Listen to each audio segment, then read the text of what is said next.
ইঁদুর ও নেউলদের শিক্ষামূলক গল্প।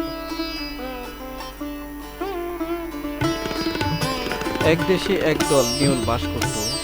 সেই দেশেই একদল ইঁদুরও বাস করত, কিন্তু ওদের মধ্যে শান্তি ছিল না।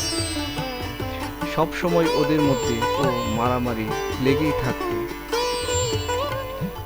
মারামারিতে প্রায়ই ইঁদুরের দল নেউলদের দলের কাছে হেরে ভূত হতো। ইঁদুরের দল তাদের এই পরাজয়ের কারণ খুঁজে বের করার জন্য এক জরুরি সভা ডাকল। সেই সভায় ছোট বড়, প্রবীণ ও অভিজ্ঞ সব ইঁদুরই উপস্থিত ছিল। অবশেষে সভায় স্থির সিদ্ধান্ত হলো, তাদের দলে কোনো সর্দার নেই বলে তাদের বারবার হেরে যেতে হচ্ছে।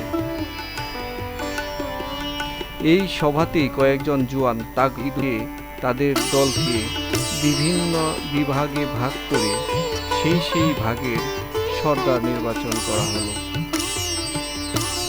কিন্তু সব ইঁদুরই তো একরকম দেখতে, তাই দলের সাথে সাধারণ ইঁদুরেরা চিনবে কি করে? অনেক ভেবে চিনতে কিছু কিছু শিং তৈরি করা হলো, আর সেই শিংগুলো এঁটে দেয়া হলো সর্দারদের মাথায়।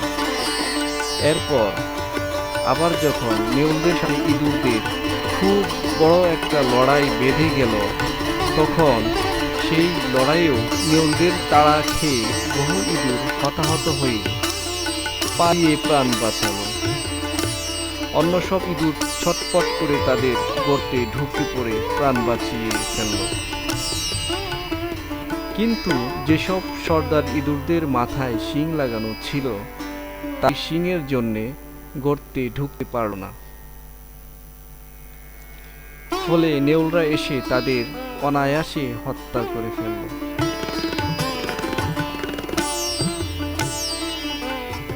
বন্ধুরা, এই গল্প থেকে আপনারা কি কি শিখলেন কমেন্ট করে জানাবেন, লাইক করবেন এবং এ ধরনের আরো সুন্দর সুন্দর গল্প শুনতে চ্যানেলটিকে সাবস্ক্রাইব